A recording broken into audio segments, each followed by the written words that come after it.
warahmatullahi wabarakatuh, Bu. Baik. Boleh perkenalan dulu, Pak? Ya, Bu, baik, Bu. Nama saya Hasbullah Lubis, Bu. Alamat di Silandit, Bu. Tempat kerja di SMA Nurul Ilmi, Padang Sidempuan, Bu. Sudah berapa lama, Pak, kerja di Nurul Ilmi? Sekitar kurang lebih 12 tahun, Bu. Oh, dari awal ngajar sudah di Nurul Ilmi? Iya, Bu. Pertama kali di Nurul Ilmi, Bu. Oh, gitu. Tapi Kapan dari pretesnya kapan, Pak, ini, Pak, pretes? pretesnya tahun 2023, Bu. Oh, baru ya, 23. Iya, Bu. Oke. Baik, kita mulai ya, Pak. Siap, Bu. Oke, Bapak sebagai guru kan sudah lama ini ya. Mungkin termasuk guru senior ini di sekolah ya, udah lebih 10 tahun. Jadi Bapak itu akan apa? Bapak sudah mengalami beberapa pergantian kurikulum, ya, mulai dari KTSP, K13 sampai sekarang kurikulum Merdeka. Pertanyaan saya, apakah di Nurul Ilmi sudah menggunakan kurikulum Merdeka, Pak? Sudah, Bu. Sudah berapa lama, Pak? Eh, it- baru dua tahun, Bu. Oke, artinya Bapak sudah pengalaman ya, artinya sudah dilaksanakan di sekolah. Pertanyaan saya, dari KTSP K13 sama kurikulum Merdeka, apa yang menjadi pembedanya, Pak? Kalau perbedaannya, kalau KTSP yaitu memberikan otonom kepada sekolah untuk mengembangkan kurikulum sesuai dengan kebutuhan dan kondisi lokal. Kurikulum KTSP ini memungkinkan sekolah untuk menyesuaikan materi ajar dengan karakteristik siswa dan lingkungan sekitar. Sementara kalau kita lihat pendekatan dari KTSP lebih bersifat fleksibel dan memungkinkan penyesuaian lokal. Kurikulum KTSP ini didasarkan pada standar kompetensi yang ditetapkan oleh pemerintah, namun memberikan kebebasan bagi sekolah untuk mengembangkan lebih lanjut. Sementara penilaian KTSP itu, Bu, setahu saya, Bu, penilaian berbasis kompetensi dengan penekanan pada hasil belajar siswa yang harus dicapai, Bu. Sementara kalau kita lihat K13, setahu saya, Bu, itu fokus pada memperkenalkan pendekatan berbasis kompetensi yang lebih terintegrasi dan holistik, fokus pada pengembangan sikap, pengetahuan, dan keterampilan siswa secara menyeluruh. Sementara pendekatan K13, Bu, menekankan pada pembelajaran yang berbasis pada pengalaman dan proyek. Kurikulum K13, Bu, berorientasi pada pembelajaran aktif dan kolaboratif. Sementara penilaian K13, Bu, setahu saya, Bu, itu penilaian autentik yang melibatkan penilaian proses dan hasil belajar, serta bisa juga menekankan pada penilaian formatif dan sumatif, Bu. Sementara kalau kurikulum Merdeka, Bu, setahu saya, Bu, itu fokus memberikan kebebasan yang lebih besar kepada sekolah dan guru untuk mengelola pembelajaran sesuai dengan kebutuhan siswa dan konteks lokal. Bisa juga menekankan pada pemenuhan hak belajar siswa dan fleksibilitas dan otonom yang lebih besar. Sementara pendekatan kurikulum Merdeka, Bu, setahu saya, mengutamakan prinsip merdeka belajar, yang berarti memberi ruang bagi kreativitas dan inovasi dalam pembelajaran, dalam proses pembelajaran maksudnya. Sementara kurikulum Merdeka ini dirancang untuk memungkinkan guru dan sekolah lebih banyak menyesuaikan materi ajar dengan kondisi siswa dan masyarakat sekitarnya. Sementara kalau diperhatikan dari penilaian kurikulum Merdeka, Bu, itu penilaian fokus pada capaian kompetensi yang relevan dengan konteks lokal dan kebutuhan siswa, Bu, serta memberi ruang bagi evaluasi yang lebih individual, Bu. Itulah setahu saya, Bu. Oke, baik. Terima kasih ya, Pak. Jadi pada K13 dan KTSP ya memang sudah memberikan ruang juga kepada siswa, tetapi masih didominasi oleh guru. Jadi sifatnya masih teacher center. Iya, Bu. Hanya pendekatan pembelajaran itu lebih banyak terpusat kepada guru dibandingkan Iya, dengan siswa. iya Bu. Kalau dia dalam kurikulum Merdeka itu sudah pada student Siswa. center, ya. Iya, Jadi bagaimana proses pembelajaran itu banyak didominasi dan dilakukan dalam bentuk aktivitas nyata oleh siswa, ya, dalam pengerjaan proyek, kan gitu ya Pak. Kalau dia iya Bu. dulu waktu K13 dan KTSP itu belum terlihat. Maka pembeda lain antara kurikulum 13 dengan KTSP adalah adanya asesmen awal. Kalau dulu itu tidak digunakan atau tidak dilakukan. Betul Pak Asbullah yang Iya sudah betul Bu, pengalaman betul. sekolah? Nah Iya ya, betul Bu. jadi kalau dia kurikulum Merdeka, menurut pendapat Bapak, apa sebenarnya tujuan dari dilaksanakannya asesmen awal itu Pak? Tujuan awal, tujuan awal dari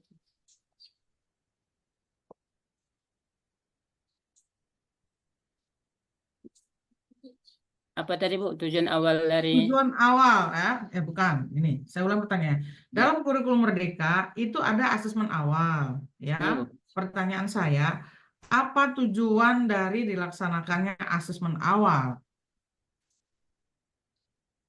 Itu tujuan awal dari diadakan asesmen untuk mengetahui sampai di mana pengetahuan oleh siswa, peserta siswa sebelum dilaksanakan pembelajaran.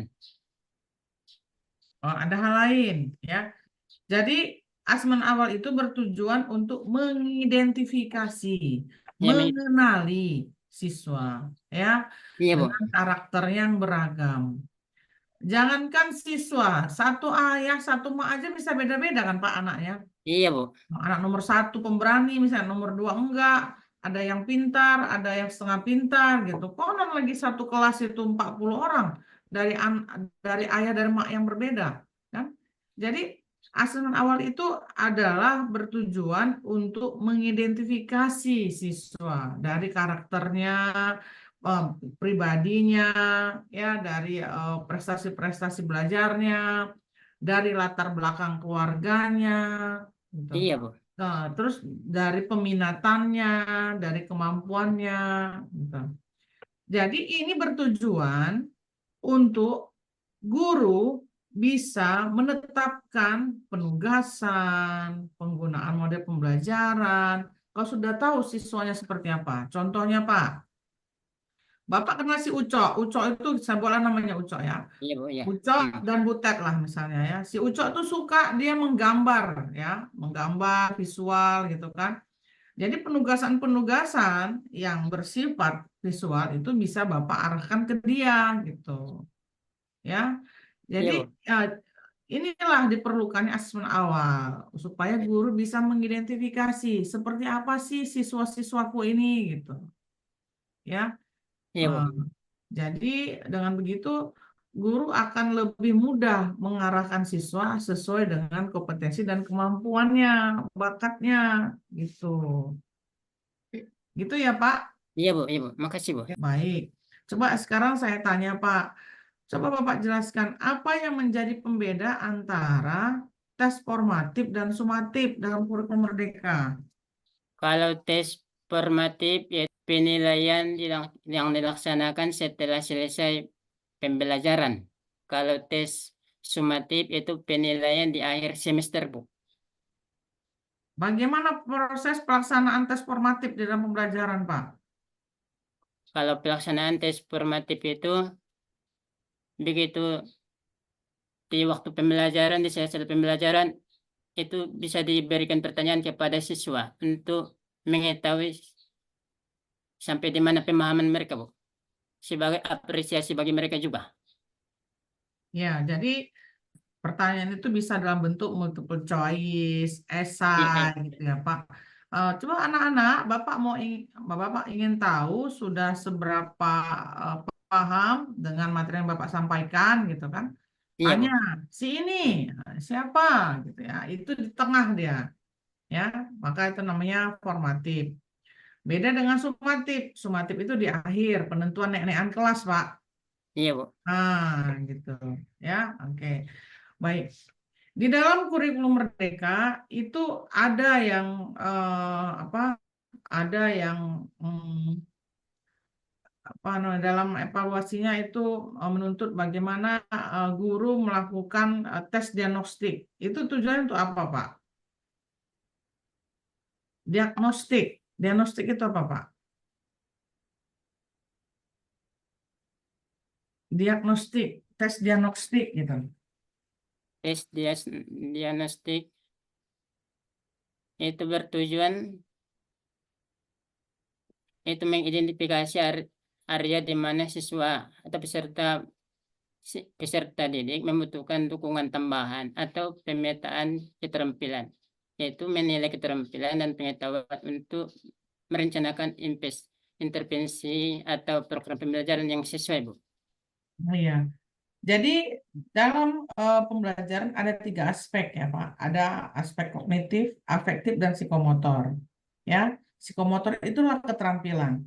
Jadi ini kita identifikasi dalam proses diagnostik ya supaya kita tahu menempatkan dan menyesuaikan siswa sesuai dengan kebutuhan dan kemampuannya.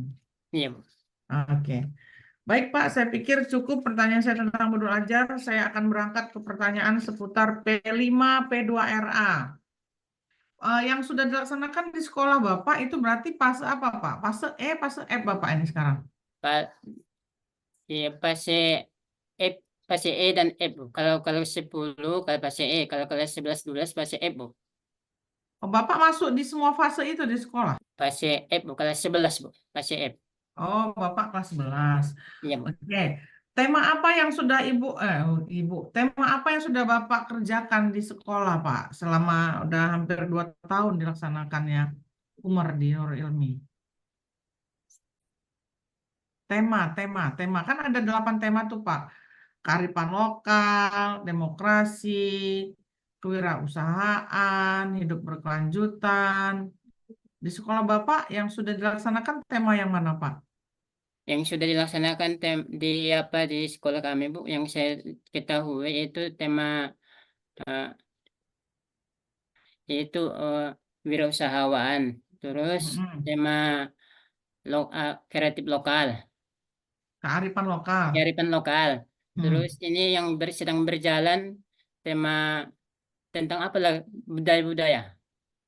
Oh gitu. Oke, coba Bapak jelaskan bagaimana pelaksanaan P5 P2RA terkait tema kewirausahaan Pak. Gimana itu pelaksanaannya Pak di sekolah? Ya, pelaksanaan P5. Mm-mm. Kan sudah dilaksanakan tuh Pak kewirausahaan. Nah, gimana kegiatannya? Apa proyeknya Pak? Yang saya lihat, Bu, yang sudah berlangsung, yang telah lewat, Bu, yaitu eh, Hmm. eh, itu ada apanya, Bu, pemandunya kan, Bu, pembimbingnya. Kemudian mereka anak-anak itu membuat eh, beberapa mm, yang mau diperjualkan, Bu, dipasarkan. Contohnya apa, masak-masakan, keterampilan-keterampilan itu baru di apa di hari yang ditentukan dipasarkan. Ada Nah, market day Pak, kayak nah, kayak market ya day. dipasarkan di market day dalam 1 hari itu ya, Bu. Oh Jadi yang gitu. berlangsung sudah lewat, Bu, yang saya lihat. Ya. Karena memang kan kalau ke SMA itu kan mereka sudah tahap pengetahuannya sudah tahap pada aspek ini ya analisis ya sintesis. Anak-anak dikasih tugas kewirausahaan kan belum ngerti uang ya, Iya, Bu. penjumlahan, berapa pembelanjaan gitu ya. Jadi memang tema-tema ini itu disesuaikan dengan karakteristik siswa, Iya, dengan Bu. kemampuan yang dimilikinya, ya, termasuk dalam seperti halnya tema penguasaan teknologi ya dan informasi. Itu pada anak kelas F yang bisa dilaksanakan, pada fase ABC itu tidak bisa dilakukan. ABC itu bisa seperti tema-tema hidup berkelanjutan, itu bisa, ya. Oke Pak, baik. Saya pikir kita akan lanjut ke PTK ya. Apa judul PTK Bapak? Judul PTK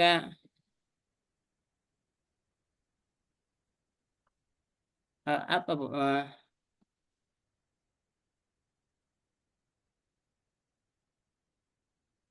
meningkatkan hasil belajar pendidikan, meningkatkan hasil belajar PAI materi ketentuan pernikahan dalam Islam melalui PBL, ya, melalui PBL, Bu. Pada siswa kelas 11 SMA Nurul Ilmi, Bu. Paling bukan. Masalahnya apa, Pak, dalam penelitian Bapak? Masalahnya, Bu, yang saya lihat masih banyak guru-guru memakai apa sistem PBM itu monoton, ceramah terus, Bu. Sehingga kalau Sehingga guru ceramah siswa, anak-anak merasa bosan dengan mm-mm. ceramah, Bu. Makanya Oh, adanya PBL ini, anak-anak makin giat belajar, Bu. hasil belajarnya gimana, Pak? Hasil belajar yang saya lihat, eh, setelah di apa observasi, anak-anak makin meningkat penilaian, Bu. Karena melihat dari siklus kan. Nah, jadi meningkatlah hasil Iya, belajar Bu. mereka dengan penerapan itu. Iya, iya, Bu, meningkat Ya, dari iya. sebelumnya. Baik. Sekarang pertanyaan saya, ya, proses peningkatan itu terjadi pada siklus keberapa, Pak? Itu pada siklus kedua, Bu. Kan ada 2 siklus minimal, Bu. Oh, gitu. Iya, Bu. Berapa persen peningkatannya, Pak? Kalau dipersenkan, Bu, itu sekitar 60% dari 30% menjadi 70%, Bu. Ya, ya 70 sampai 80, Bu. Berarti cukup 2 kali pertemuan aja sesungguhnya materi-materi yang lain juga bisa di PTK kan ya, Pak? Iya, Bu, kalau apa model PBL, Bu. Udah luar biasa, Bu. Daripada Oh, sebelum-sebelumnya. oh gitu. Baik. Sekarang pertanyaan saya, menurut pendapat Bapak dari pelaksanaan PTK itu apa yang menjadi kelemahannya, Pak? Kelemahannya yang sebelum itu sesudahnya, Bu. Ya, kelemahan dari penelitian tindakan kelas itu apa, Pak? Ya, ya termasuklah itu, Bu, apa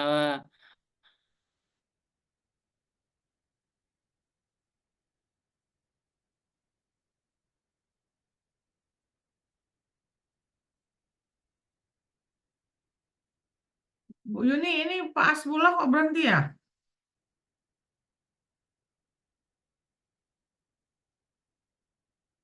Jaringannya mungkin, Bu. Oh, gitu. Ya, sudah direkam tadi ya? Udah, oke. Iya, Terakhir Pak udah Asbullah, kembali Pak Asbul udah. apa kelemahannya, Pak? kelemahannya, Bu, apa masalah medianya, Bu. Itu termasuk yang fokus, sering rusak. Kadang-kadang berlomba-lomba masalah yang fokus saja, Bu, sama guru-guru pun. Terus eh, masalah apa jaringan, kurang bagus pula di situ, Bu. Terus masalah eh, referensi buku pun masih apa kurang, Bu. Kan perlu bagi anak-anak kita untuk mencari referensi. Tapi di Nurul Ilmi ada perpustakaannya tuh, Pak. Ada perpustakaan. Perpustakaannya masih minim, Bu. Itu Kadang-kadang kita siswa-siswa di Nurul Ilmi boleh nggak bawa handphone, Pak? tidak bisa, Bu, membawa handphone. Disita, Bu, handphonenya kalau dibawa. Oh, anak Termasuknya SMA itu. pun? Iya, disita, Bu, itu. Oh, gitu. Ya, ya. Oke, baik, Pak Asbullah. Saya pikir cukup ya. Ya, terima kasih, Bu, ya. Saya akan berangkat ke yang lain, ya. Ketiga, Pak Azhari Effendi ya. Nah, gimana ngajarnya? Di SMA Nurul Ilmi, Pak. Oh, Nurul Ilmi. Ya. Keren, Iya, Le. Pak. Guru agama SMA Nurul Ilmi. Ya. Iya, Pak. Siapa di situ? Si Alina Pia. Di situ, Pak. Oh, berarti Alina Pia SMA ya? SMA, Pak. Nah, berarti guru agamanya dua. Iya, iya, Pak. Tapi dia apa bagian di pesantrenan, Pak. Oh, gitu. Oh, gitu. Oh, Bukan ada dua pakainya lagi, bagian. bukan guru pakainya lagi dia, Pak. Oh, gitu ya. Pak Hasbullah guru Guru apanya PAI langsung? baru 2 tahun ini, Pak. Tapi ke apa ke pesantren lah dibilang kami kan, walaupun Ya. pelajaran Depak. Alumni dari mana Pak Hasbullah? Alumni dari IAIN Medan, Pak. Ah, alumni Yayan Medan ya, udah keren lah itu. Yayan Su ya. Iya Pak, Tahun berapa tamat? 2007 Pak. 2007. Oh, 2007. Saya sedang S2 itu di Medan. Tambah. Oke, 2007 ya. Alia kemarin atau SMA? Alia Pak, Alia Sidepuan. tidak Pak, dia Pak di Man empat Mandailing Pak di Huraba. Oh, Huraba berapa? siap. Huraba siap. Man. Oke. Wasbula kayak mana di masyarakat? Jadi khotib? Belum Pernah? pernah Pak, Hah? belum pernah Pak, Belum pernah. Kenapa nggak jadi khatib Jumat? belum ada yang manggil Pak. Karena Jangan nunggu. karena pakai Jangan jadwal nunggu ada yang apanya, manggil. Hah? karena pakai jadwal di tengah mesinnya pakai jadwal, tinggal mesinnya pakai jadwal. Kalau saya suruh bisa nanti kampus. Bisa Pak, Kapan? Bisa Insya ya. Allah Pak. Insya Allah. Siap-siap aja ya. Iya Pak. Ya, saya ngurus masjid di kampus nanti ada kurang khotib. Jadwalnya nggak ada kan. Jadi main telepon aja. Pokoknya bisa ya. Insya Allah Pak. Kan aktif di masyarakat kan. Aktif Pak. Jadi imam sholat. Iya pernah Pak, jarang, tapi jarang, jarang. Kalau Atau nggak sholat di masjid. sholat di masjid lah Pak, setiap subuh sholat di masjidnya Pak dah. Ya, sholat di masjid jadi imam lah. Guru agama itu jadi imam lah Pak, di masjid itu. Ada lebih pasti lagi apanya Pak daripada kita. Begitu ya. Iya Pak. Karena didahulukan itu mereka.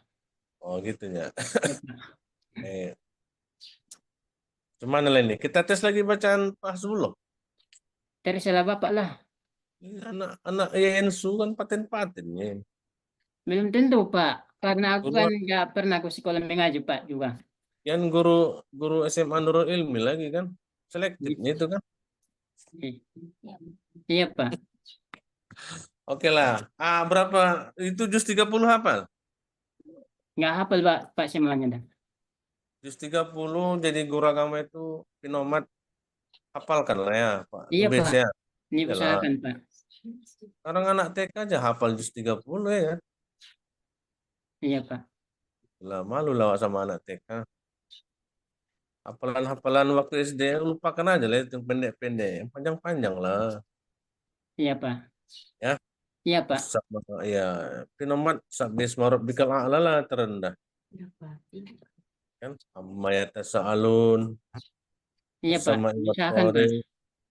janji ya aku nuntut Iya janji Pak. itu Iya Pak. janji Pak Hasbullah Iya Pak, diusahakan Pak sambil habis mengajari anak-anak nanti. ya janji pokoknya habis ini menghafal juz 30 Iya Pak. ya oke. Coba lah baca dulu salah satu surah Pak Hasbullah apa yang hafal. Tapi maaf dulu Pak ya, karena apanya suaranya apa berpasir-pasir ya Pak ya. Nggak perlu suaranya yang merdu. Baca dulu Nah. surah apa. A'udzubillahi minasyaitonirrajim.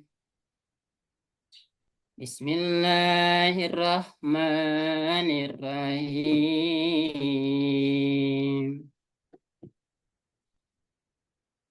Qul ya ayyuhal kafirun. La a'budu ma ta'budun. Wala antum abiduna ma a'bud. Wala ana abidum ma abattum. Wala antum abiduna ma a'bud. Lakum dinukum waliyadin. Sadaqallahul azim. Bacanya tegang kali Pak Asbul. Iya, grogi Pak, Hah? grogi Pak. Apa yang mau digrogikan? Baca Al-Quran hari-harinya kita baca Al-Quran. Iya Pak, Sabbih isma rabbikal a'la hafal. belum Pak. Astagfirullahaladzim. Masalah guru agama nggak dapat sabbihis. Ya lupa-lupa Pak. Memang Ah, waktu dulu kan udah hafalnya Pak, tapi lupa-lupa. itulah orang nggak dibawakan dalam sholat. Mana Ya boleh bisa jarang hafal? juga, iya Pak. Karena makmum selalu. Ini surah kuliah itu kan surah anak-anaknya itu. Iya Pak, Itu pun bacanya lambat.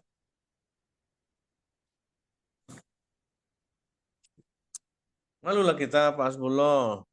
iya Pak. Guru Diusahakan Pak. agama, guru agama nggak hafal juz 30. Sabbihis pun nggak dapat. Di masyarakat kayak mana gitu nanti disuruh imam, suruh berdoa. Dapat Pak Hasbullah doa-doa itu, doa apa? Doa jamaah. Dapat Pak sebagian. Hah? Dapat Pak. Dapat. Iya Pak.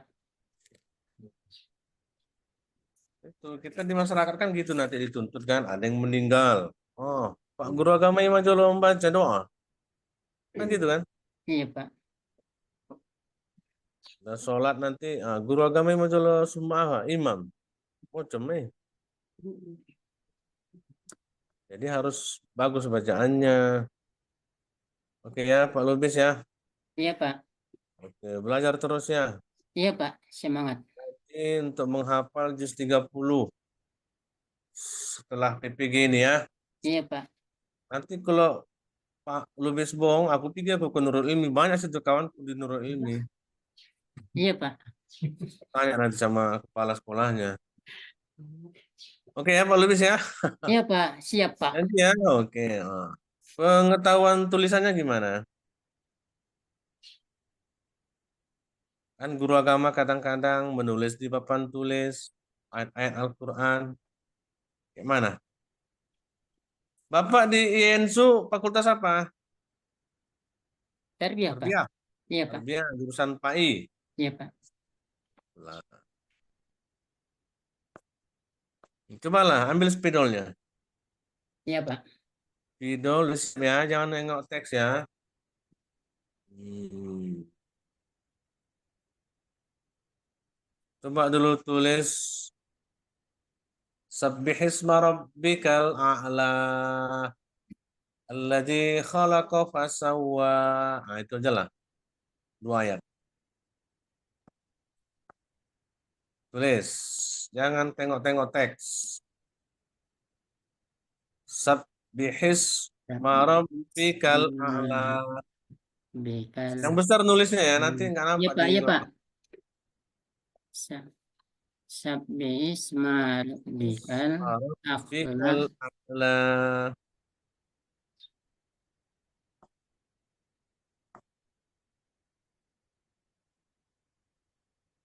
Terus Pak apa ayat kedua Pak? Apalah menurutmu sambungannya? Allazi Sabbihisma allazi rabbikal khalaqa a'la. fasawwa. Itu benar itu kan Pak? Ya,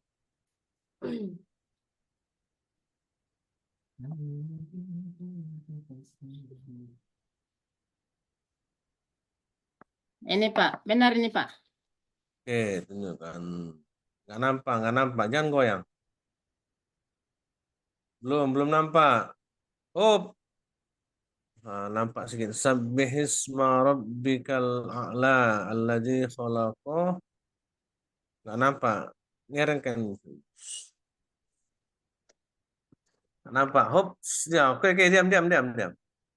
Sabbihisma rabbikal a'la alladzi khalaqa fasawwa. Oke, benar tulisannya, tapi itulah jelek tulisannya itunya.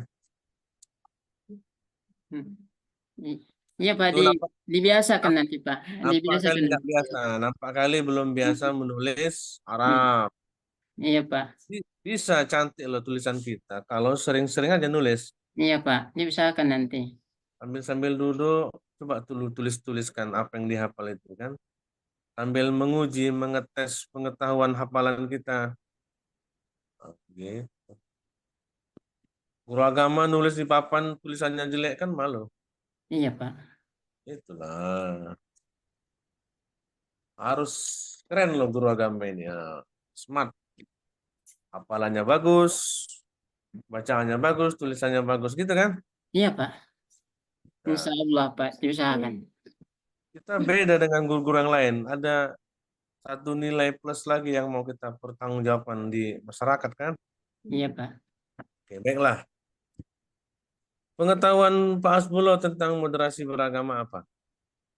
Moderasi beragama. Kalau menurut saya, Pak, moderasi beragama itu merujuk pada pendekatan yang seimbang dan keadilan. Toleran terhadap agama yang lain dan tidak ekstrim dalam beragama, Pak.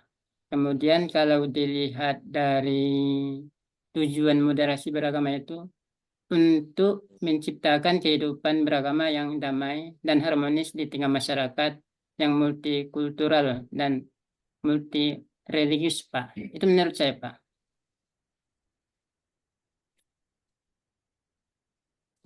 Apalah tujuannya tadi? Tujuannya Supaya apa? untuk menciptakan kehidupan beragama yang damai, Pak. Harmonis di tengah-tengah masyarakat yang banyak budaya dan agama, multikultural dan agama berbeda-beda agama, Pak. Jadi sikap apa sebetulnya yang dituntut dari konsep moderasi beragama itu? Kita dituntut bersikap pertengahan, Pak. Tidak ekstrim, tidak gelow. Terus, Jadi kita harus bersikap adil, Pak. Toleran terhadap pendapat-pendapat lain. Kita tidak boleh fanatik, Pak. Cuman satu yang boleh fanatik, yaitu lakum dinukum waliyadin. Tentang tauhid lah, Pak. Itu boleh fanatik. Selain itu nggak boleh, Pak. jadi penting kali lah rasa Pak Lubis. Ya kalau tentang tauhid ya harus fanatik lah kita, Pak. Nggak boleh itu campur-campur apa keyakinan. Hari ini Jadi pentinglah moderasi beragama itu. penting, Pak, bermoderasi beragama, Pak. Supaya tercipta masyarakat yang damai dan harmonis, Pak. Sejak kapan lah konsep moderasi beragama itu digaungkan di Indonesia ini? Hmm? Sejak kapan moderasi beragama Indonesia ini? Sejak kapan? Itu program siapa itu? Program Menteri Agama. Menteri Agama masa siapa?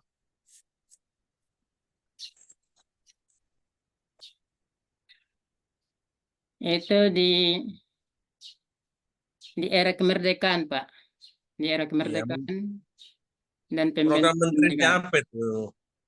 Eh, Program Menteri Agama masa siapa? Masa masa Saifuddin, Pak.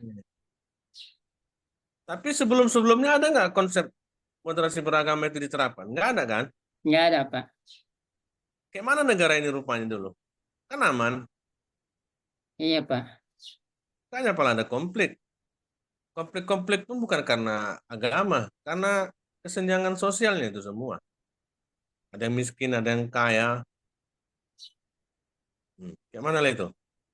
Ya karena apa? Kan masa Soeharto itu pemerintahannya pemerintahan namanya itu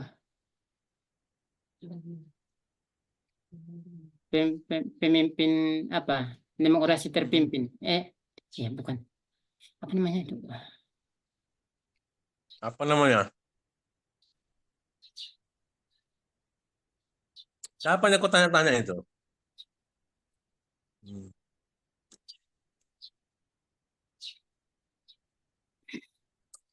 Nah, itulah artinya dulu pun nggak ada konsep-konsep moderasi beragama aman ya negara ini. Nggak pala ada konflik-konflik yang disebut-sebut kemudian. Jangan-jangan politik semua ini enggak? Politik proyek. Nggak tahu Pak. Entah gimana. Kira ada duit keluar kan gitu kan? Iya Pak. Nah, iya Pak, kau jangan sembarang ngomong, nanti tangkap kau ya. Tangkap kita nanti. Baik, itu rahasia umum lah itu ya. Iya Pak. Nggak boleh kita gaungkan itu. Oke, Pak Hasbullah, itu aja lah ya. Iya Pak. Terima Jadi kasih Pak. pesan kami itulah, bacaannya perbaiki ya. Iya Pak. Insya Allah diusahakan Pak. Bacanya jangan telat tegang kayak gitu. Nampaknya itu, karena nggak terbiasanya itu, makanya tegang. Tapi kalau udah lancar, aman-aman aja. Iya Pak. Oke, tambahi hafalannya ya. Iya Pak. Janji loh, kalau nggak janji, nggak saya luluskan ini. Iya janji Pak. Oke, janji ya. Iya Pak. Aksinya Tuhan lah ini semua. Iya Pak. Oke, baik. Oke, terima kasih Pak Hasbullah. Iya Pak. Terima kasih.